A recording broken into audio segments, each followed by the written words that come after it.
Hai, Assalamualaikum. Bersama saya Cikgu Tun dalam mata pelajaran Sejarah tahun 5.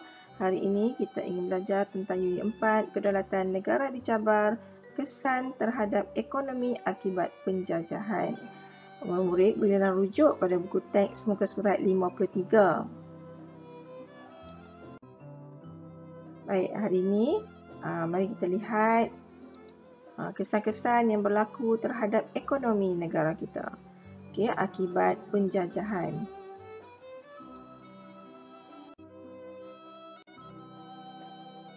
Kesan terhadap ekonomi yang pertama ialah perkembangan industri perlombongan. Apa maksud lombong ya? Lombong perlombongan ni, lombong ni bermaksud kita gali dan cari untuk mendapat sesuatu yang tertanam di dalam bumi kita. Contoh yang pertama, biji timah. Biji timah ni ada di dalam tanah kita, dalam bumi kita. Jadi mereka nak dapatkan biji timah ni, mereka perlu menjalankan aktiviti perlombongan. Jadi cuba kamu tengok, walaupun bentuk dia seperti pasir, tetapi ia sangat berat. Sangat berat dan berkualiti tinggi. Yang kedua, emas di Sarawak. Di Sarawak banyak emas. Dan yang ketiga iaitu arang batu di Sabah. Semua ni sangat penting untuk perindustrian. Jadi inilah barang-barang yang mereka gemari.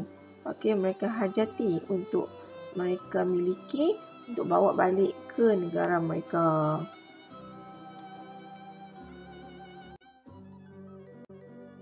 Kesan yang kedua ialah perkembangan pertanian komersial. Tahu tak komersial tu apa? Komersial bermaksud berkaitan dengan perdagangan. Perdagangan maksud jual beli. Berlaku aktiviti jual beli. Ada orang yang menjual, ada orang membeli. Jadi apa yang berlaku? Ni ekspor.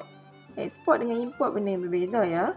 Ekspor di mana kita hasil bumi kita, produk daripada negara kita dijual ke negara luar. Tapi kalau import, produk daripada negara luar dibawa masuk ke negara kita. Maksud kita belilah. Tapi sekarang ni bukan kita beli, kita jual. Cuba tengok. Yang pertama ni di mana ni? Kelapa sawit. Kelapa sawit ni sangat penting untuk kita buat minyak, kita buat susu, pekat kan. Jadi penting kelapa sawit ni. Jadi dia merupakan produk utama lah di negara kita. Begitu juga dengan tebu. Tebu ni kita guna untuk buat gula. Manakala kopi untuk minuman. Sedap kan? Baunya sangat wangi. Bila kita minum, rasa tenang je kan. Jadi kopi ni pun salah satu produk yang sangat berguna lah, di mana kita boleh jual ke negara luar. Untuk mendapatkan keuntungan. Begitu juga dengan lada hitam. Lada hitam banyak terdapat di Sarawak. Bentuk dia macam bentuk pokok sirih. Lada hitam ni kita guna untuk masakan, nak buat bihun goreng kan. Bihun Singapura tu kena ada lada hitam. Kalau tak letak lada hitam memang tak sedap lah. Jadi kita guna dalam masakan. Yang seterusnya, tembakau. Tembakau ni banyak terdapat di Sabah. Tengok kesan yang ketiga.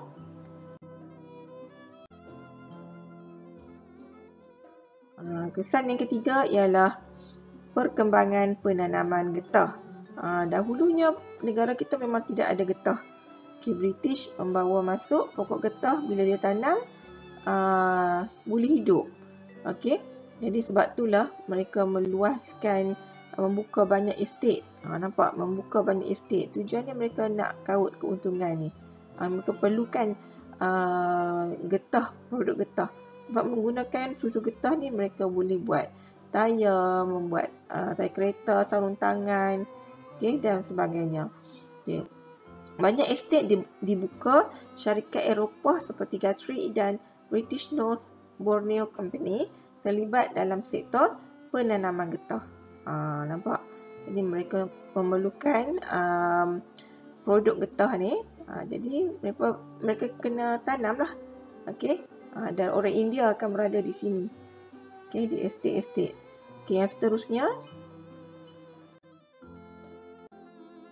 kesan terhadap ekonomi yang keempat ialah sistem perbankan.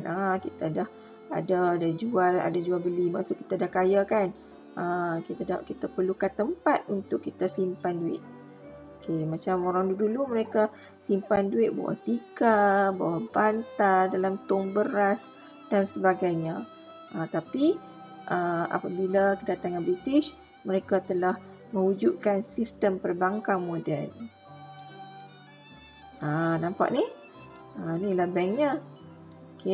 Mereka wujudkan Mercantile Bank pada tahun 1859, kemudian The Chartered Bank 1888. Kita buat rumusan sikit. Inilah rumusan kesan terhadap ekonomi. Ada 4 kesan. Untuk ekonomi ada 4 kesan. Yang pertama berkaitan dengan perlombongan. Perlombongan. Kemudian berkaitan dengan pertanian komersial.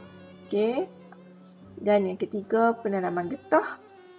Bila dah dapat duit ni, kan diguna ni kan, mesti dapat duit. Jadi duit ni mereka akan simpan dalam perbankan. Inilah kesan-kesan terhadap ekonomi di negara kita. Aktiviti kamu, tugasan kamu, minta maaf. Tugasan kamu pada hari ini ialah kamu buat nota mengikut tajuk, mengikut kreativiti masing-masing. Jawab latihan 4.4. Kesan terhadap pentadbiran akibat penjajahan. 4.4 dalam buku aktiviti Practice Best pada muka surat 26.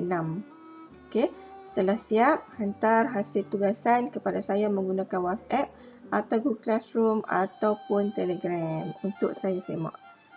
Sekian dahulu daripada saya. Sekian. Assalamualaikum.